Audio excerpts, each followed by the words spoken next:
নমস্কার বন্ধুরা, আপনারা আছেন আমার সঙ্গে আজ মৌজ ক্লাসিক কিচেনে। আর আজকে আমি আপনাদের রান্না করে দেখাবো দই কাতলা। হ্যাঁ বন্ধুরা, এই রান্নাটা খেতে খুবই সুস্বাদু। আসুন দেখে নিই এই রান্নাটা আমরা রান্না করে কীভাবে বানাবো। এই রেসিপিটা বানানোর জন্যে আমি 5 পিস কাতলা মাছের টুকরো নিয়েছি। এটাকে আমি অল্প নুন, হলুদ আর সাদা তেল দিয়ে মাখিয়ে দেবো।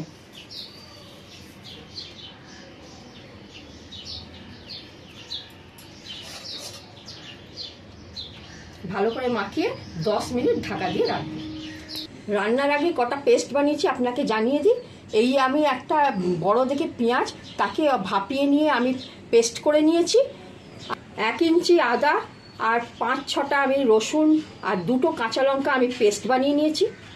1 চামচ পোস্ত, 2 চামচ চারমগজ আর 4-5টা আমি কাজু অল্প জল দিয়ে পেস্ট বানিয়ে নিয়েছি।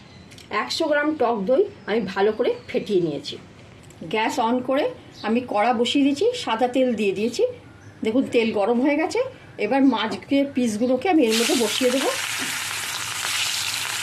একটু টোপিস করে মিডিয়াম ভেজে নেব, খুব বেশি কড়া ভাজবো না, মিডিয়াম ভেজে আমি তুলে নেব।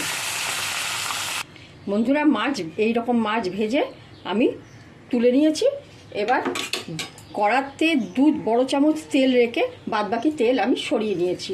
এবার এর মধ্যে দেব 2টো তেজপাতা, 1টা শুকনো লঙ্কা আর গোটা গরম মশলাকে আমি একটু থেতো করে নিয়েছি, এটা দিয়ে দিলাম।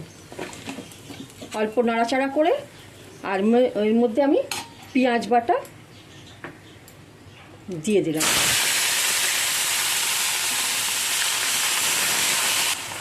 এর মধ্যে আমি আদা আর রসুন আর লঙ্কার পেস্টটাও দিয়ে দিলাম, দিয়ে নাড়াচাড়া করব।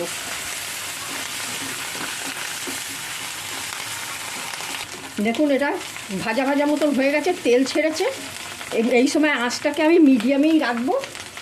আর এর মধ্যে দেবো অল্প একটু চিনি, 1/4 হলুদ গুঁড়ো। নাড়াচাড়া করে এর মধ্যে আমি পোস্ত আর কাজু বাদামের পেস্টটা, চালমগজের পেস্টটা আমি দিয়ে দেবো, দিয়ে নাড়াচাড়া করব। এটা দেখুন ভাজা ভাজা মতন হয়ে গেছে। এবার আঁচটাকে একদম আস্তে করে দেবো। এর মধ্যে আমি এবার টক দইটা দেব এবং অনবরত নাড়তে থাকবো যাতে এটা ফেটে না যায়। এবার এর মধ্যে একটা জায়ফলের টুকরো আমি অল্প ক্রাশ করে দিয়ে দেবো, খুব বেশি দেবো না, অল্প দেবো জায়ফল। এবার এটাকে একটু নাড়াচাড়া করে এর মধ্যে আমি ছোটো বাটি 1 বাটি আমি গরম জল, ঈষৎ উষ্ণ গরম জল আমি দিয়ে দিলাম মাপ মতন। জলটাকে ফুটতে দেবো।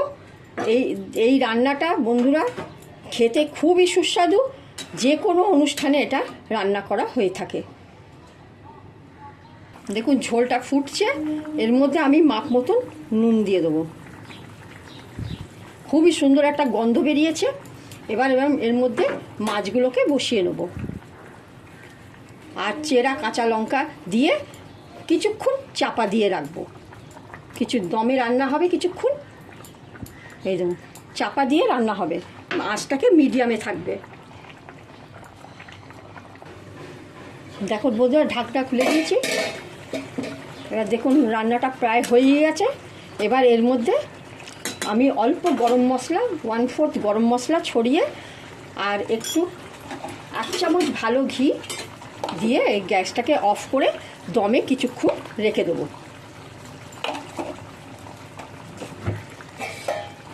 তারপরে সার্ভ করব।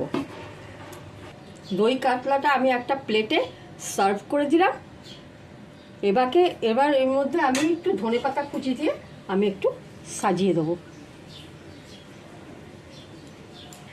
দই কাতলা পরিবেশনের জন্য একদম রেডি। এটাকে বাড়িতে বানিয়ে ফেলুন আর সবাইকে খাওয়ান।